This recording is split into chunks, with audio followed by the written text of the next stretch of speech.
आज से शुरू हो रहा है संसद का शीतकालीन सत्र। आज से 23 दिसंबर तक चलेगा सत्र। पहले दिन कृषि कानून वापसी का बिल पेश होगा। शीतकालीन सत्र के पहले दिन लोकसभा में कृषि मंत्री नरेंद्र सिंह तोमर पेश करेंगे कृषि कानून वापसी बिल। बीजेपी और कांग्रेस ने पार्टी सांसदों के लिए जारी किया व्हिप।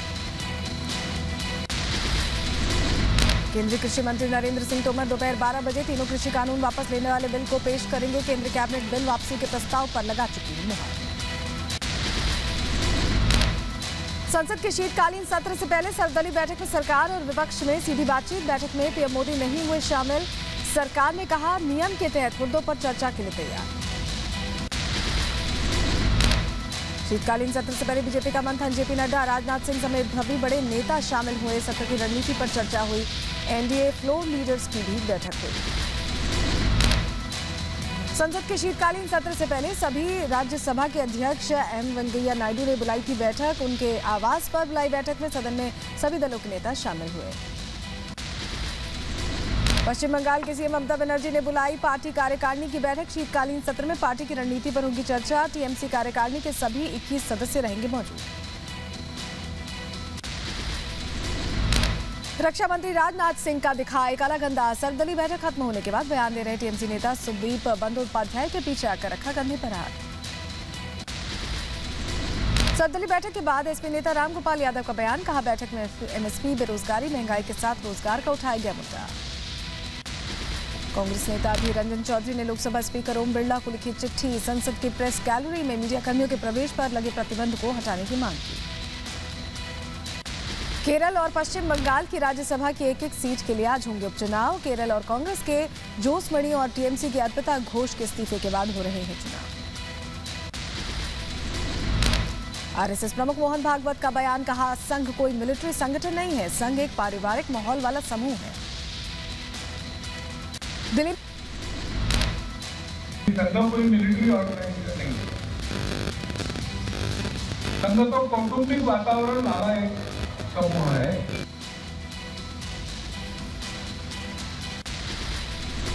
दिल्ली में आज से खुलेंगे स्कूल और सरकारी दफ्तर। दिल्ली सरकार ने कर्मचारियों को पब्लिक ट्रांसपोर्ट का इस्तेमाल करने की जारी की एडवाइजरी। दिल्ली में आज आपदा प्रबंधन प्राधिकरण बैठक की अध्यक्षता करेंगे एलजी अनिल बैजल। कोरोना के नए वेरिएंट से निपटने के समेत कई अहम मुद्दों पर चर्चा होने वाली है। दिल्ली प्रदूषण पर दिल्ली के पर्यावरण मंत्री गोपाल राय समीक्षा बैठक करेंगे। निर्माण कार्यों और दिल्ली में ट्रकों की एंट्री को लेकर भी चर्चा होगी। पटना में आज आरजेडी के विधायक दल की बैठक। तेजस्वी यादव की अध्यक्षता में शराबबंदी समेत कई मुद्दों पर चर्चा होगी। वसूली कांड में आज चांदीवाल कमेटी के सामने पेश होंगे परमबीर सिंह। महाराष्ट्र के पूर्व गृह मंत्री अनिल देशमुख पर वसूली के आरोपों की जांच कर रही है चांदीवाल कमेटी। आज कुशीनगर जाएंगे सीएम योगी। सामूहिक विवाह समारोह में होंगे शामिल। दाम्पत्य जीवन में बनने वाले 2500 से ज्यादा जोड़ों को देंगे आशीर्वाद। मुख्यमंत्री योगी आदित्यनाथ आज लखनऊ चिड़ियाघर के शताब्दी समारोह में शामिल होंगे। डाक टिकट और शताब्दी स्मारक का विमोचन करेंगे। सीएए पर असदुद्दीन ओवैसी की भड़काऊ सियासत। कहा सीएए मुसलमानों की जिंदगी और मौत का कानून है, संविधान के खिलाफ है सीएए। लोगों से सीएए के कानून के खिलाफ आवाज उठाने की अपील की गई। भारत में मुसलमानों के लिए एक और अहम मसला है सीएए का। सीएए का कानून मुसलमानों के लिए जिंदगी और मौत का कानून है। ये याद रखो मेरी इस बात को। ओवैसी ने लोगों से धर्म के नाम पर साथ आने की अपील की है। कहा कुछ लोगों को कौम को बर्बाद कर रहे हैं।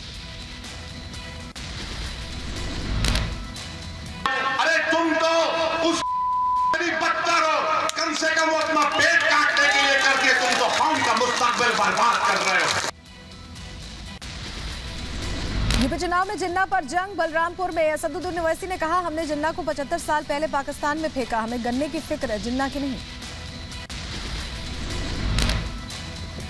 यूपी के प्रतापगढ़ पहुंचे अखिलेश यादव ने राजा भैया को पहचानने से किया इनकार। बोले कौन है राजा भैया। राजा भैया से इतनी नाराजगी क्यों है आप? ये कौन है? किनका नाम ले रहे हो आप? कौन ले नाम ले रहे हो? ये कौन है? कौन है ये? विधानसभा चुनावों में जुबानी जंग तेज। देवरिया में अखिलेश को विकास विरोधी बताकर योगी की सियासी चोट, बोले यूपी में लदे गुंडे माफियाओं के दिन। देवरिया से एसपी पर सीएम योगी का निशाना, पहले की सरकारों में बेच दिए जाते थे मेडिकल कॉलेज, हमारी सरकार यूपी के हर जिले में बनाएगी मेडिकल कॉलेज। विपक्ष पर योगी आदित्यनाथ का तीखा हमला, माफिया भस्मासुर तो उसको पालने वाले हैं। महाभस्मासुर वैक्सीन को लेकर विपक्ष के दोहरे चरित्र को लेकर जनता को आगाह किया। बीजेपी के राष्ट्रीय महासचिव तरुण चुग ने रिपब्लिक भारत से की खास बातचीत, कहा अखिलेश और ओवैसी एक ही टीम है, योगी जी के नेतृत्व में यूपी का विकास हो रहा है।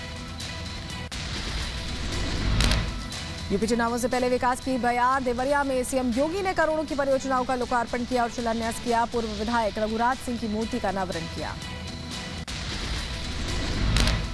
यूपी के सीएम योगी आदित्यनाथ ने गोरखपुर को दी करोड़ों की सौगात, 316 करोड़ 17 लाख की 86 विकास परियोजनाओं का किया लोकार्पण और शिलान्यास।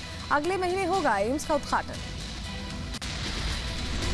राकेश टिकैत ने दी केंद्र सरकार को धमकी, कहा दिमाग ठीक कर ले भारत सरकार, नहीं तो 26 जनवरी दूर नहीं। फिर दी ट्रैक्टर रैली की धमकी।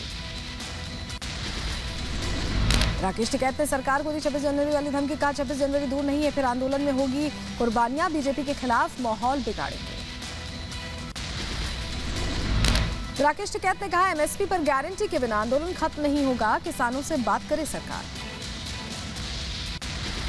यूपी के अमेठी में बीजेपी किसान मोर्चे के नेतृत्व में निकली ट्रैक्टर रैली, किसानों ने सरकार का किया समर्थन। रैली में 300 से ज्यादा ट्रैक्टर शामिल हुए। यूपी के बहराइच में भी बीजेपी किसान मोर्चा ने निकाली ट्रैक्टर मार्च। रैली में 500 ट्रैक्टर्स के साथ किसान शामिल हुए। किसानों का जागरूक करना रैली का मकसद। यूपी के इटावा में बीजेपी किसान मोर्चा के उपाध्यक्ष वीके गंगवार ने निकाली ट्रैक्टर रैली, कहा किसानों के उद्देश्य हित में धरने से हट जाना चाहिए, धरने पर किसान हितैषी नहीं विरोध बैठे। त्रिपुरा चुनाव में बीजेपी की बम्पर जीत, 334 में से 329 पर कब्जा, 112 सीटों पर निर्विरोध जीती थी बीजेपी। त्रिपुरा निकाय चुनावों में बीजेपी की जीत से कार्यकर्ता उत्साहित, अगरतला में कार्यकर्ताओं ने जीत का जश्न मनाया। त्रिपुरा निकाय चुनावों में बीजेपी को मिली बम्पर जीत पर बंगाल बीजेपी कार्यकर्ताओं में जोश, बीजेपी मुख्यालय में मनाया जीत का जश्न। 222 सीटों में से 217 सीटों पर बीजेपी का कब्जा। त्रिपुरा में मिली बम्पर जीत पर पीएम मोदी ने दी बधाई, कहा त्रिपुरा के लोगों ने सुशासन की राजनीति का स्पष्ट संदेश दिया है। पीएम मोदी ने त्रिपुरा बीजेपी कार्यकर्ताओं की भी सराहना की। त्रिपुरा चुनावों में बीजेपी के खाते में ज्यादातर सीटों के जाने पर टीएमसी का बयान, कहा चुनाव में किया गया गणतंत्र का बलात्कार, विप्लव देव के गुंडों ने टीएमसी नेताओं को मारा। ओमिक्रॉन वेरिएंट को लेकर सरकार अलर्ट, 12 देशों से आने वाले यात्रियों के लिए केंद्र ने जारी की नई गाइडलाइंस, 14 दिन की देनी होगी ट्रैवल हिस्ट्री। कोरोना के नए वेरिएंट ओमिक्रॉन से दुनिया में दहशत, 10 देशों में पहुंचा वेरिएंट। डब्ल्यूएचओ ने भारत समेत दक्षिण एशियाई देशों को किया अलर्ट, पूरी निगरानी और सुरक्षा उपाय करने की सलाह दी। नए वेरिएंट ओमिक्रॉन को लेकर केंद्रीय गृह सचिव की अध्यक्षता में बैठक में विदेशों से आने वाले सभी यात्रियों पर नजर रखने की चर्चा की गई। कोरोना के नए वेरिएंट ओमिक्रॉन को लेकर देश में अलर्ट, केंद्र सरकार ने राज्यों को चिट्ठी लिखी है, टीकाकरण तेज करने की सलाह दी, हॉटस्पॉट पर निगरानी के लिए कहा गया। तमिलनाडु के सभी एयरपोर्ट्स पर स्वास्थ्य विभाग की टीम तैनात रहेगी। गुजरात, यूपी में दूसरे देशों से आए यात्रियों के एयरपोर्ट पर आरटीपीसीआर टेस्टिंग होगी। केरल में भी निगरानी तेज की गई। कोरोना के नए वेरिएंट ओमिक्रॉन को लेकर दिल्ली के सीएम अरविंद केजरीवाल ने पीएम मोदी को लिखी चिट्ठी, कहा प्रभावित देशों से आने वाली उड़ानों को तत्काल प्रभाव से रोका जाए। कोरोना समीक्षा बैठक के बाद सीएम शिवराज सिंह चौहान ने दिए निर्देश, 50% तादाद के साथ चलेंगे स्कूल, ऑनलाइन क्लासेस भी चलती रहेंगी, परिजनों की सहमति जरूरी। कर्नाटक में 2 अफ्रीकी कोरोना पॉजिटिव मिले हैं, राहत की बात कि दोनों डेल्टा वेरिएंट से संक्रमित हैं, नए वेरिएंट ओमिक्रॉन की पुष्टि नहीं। मुंबई में कोरोना के नए वेरिएंट को देखते हुए बीएमसी अलर्ट, हवाई अड्डों पर तैनात होंगे बीएमसी के एसओपीज, विदेश यात्रा करने वालों की ट्रैवल हिस्ट्री की जांच होगी। ऑस्ट्रेलिया में कोरोना के नए वेरिएंट से खतरा बढ़ गया है, दक्षिण अफ्रीका से सिडनी लौटे 2 लोगों में ओमिक्रॉन की पुष्टि, स्वास्थ्य विभाग में हड़कंप का माहौल। कोरोना के नए वेरिएंट ओमिक्रॉन के खौफ से दहशत में दुनिया, इजराइल ने विदेशियों के लिए अपने बॉर्डर सील कर दिए हैं।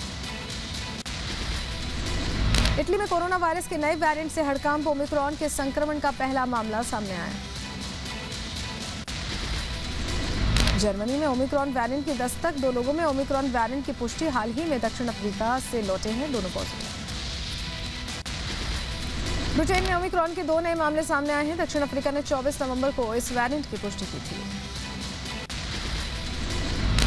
कोरोना के सबसे खतरनाक वेरिएंट ओमिक्रॉन को WHO ने घोषित किया वेरिएंट ऑफ कंसर्न। खतरनाक कैटेगरी का है वेरिएंट ऑफ कंसर्न, 5 गुना तेजी से फैलता है। दिल्ली के सरोजनी नगर मार्केट का रिपब्लिक भारत ने किया रियलिटी चेक। बिना मास्क के खरीदारी करते नजर आए लोग। नहीं दिख रहा है लोगों में कोरोना वेरिएंट का खौफ। बिहार की राजधानी पटना में भी नहीं दिखा कोरोना के नए वेरिएंट का खौफ। पटना जंक्शन रेलवे स्टेशन पर बिना मास्क के नजर आए। ज्यादातर लोग बसों में भी बिना मास्क के लोग हुए सवार। उत्तराखंड की राजधानी देहरादून से भी सामने आई लापरवाही की तस्वीरें। नए ट्रेन का नहीं दिखा डर। मास्क और सामाजिक दूरी से लोगों ने बनाई दूरी। भीड़ में खरीदारी करते हुए नजर आए लोग। कोरोना के नए वेरिएंट ओमिक्रॉन के बाद यूपी के कानपुर में आर भारत का रियलिटी चेक। सोशल डिस्टेंसिंग भूल बिना मास्क के लोग घूमते नजर आए।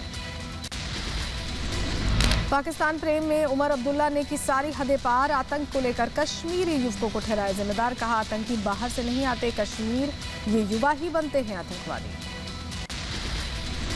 उमर अब्दुल्ला के बयान को बीजेपी ने बताया बेतुका। कहा युवाओं को दोष देना गलत। कश्मीर में आतंक के पीछे पाकिस्तान। उमर अब्दुल्ला जैसे लोग युवाओं को आगे नहीं बढ़ने देंगे। जम्मू कश्मीर की पूर्व सीएम महबूबा मुफ्ती की बीजेपी पर बड़ा आरोप। कहा जम्मू कश्मीर में पार्टियों को तोड़ रही है बीजेपी। दिल्ली बीजेपी पदाधिकारियों की बैठक में बोले जेपी नड्डा। कहा हर महीने बूथ पर होगा बीजेपी कार्यक्रम। पीएम के कामों को जनता तक पहुंचाएंगे। महाराष्ट्र में महाविकास अघाड़ी सरकार के 2 साल पूरे। कैबिनेट मंत्री नवाब मलिक ने उद्धव सरकार की गिनाई उपलब्धियां। प्रकाश जावड़ेकर ने महाअघाड़ी सरकार को बताया महावसूली और महाविश्वासघाती सरकार। कहा निकम्मी साबित हुई महाअघाड़ी सरकार। दिल्ली के डिप्टी सीएम मनीष सिसोदिया की पंजाब के शिक्षा मंत्री को चुनौती। बोले दिल्ली में सुधार वाले स्कूलों की लिस्ट जारी की। पंजाब में भी जारी करें अपने 250 स्कूलों की सूची।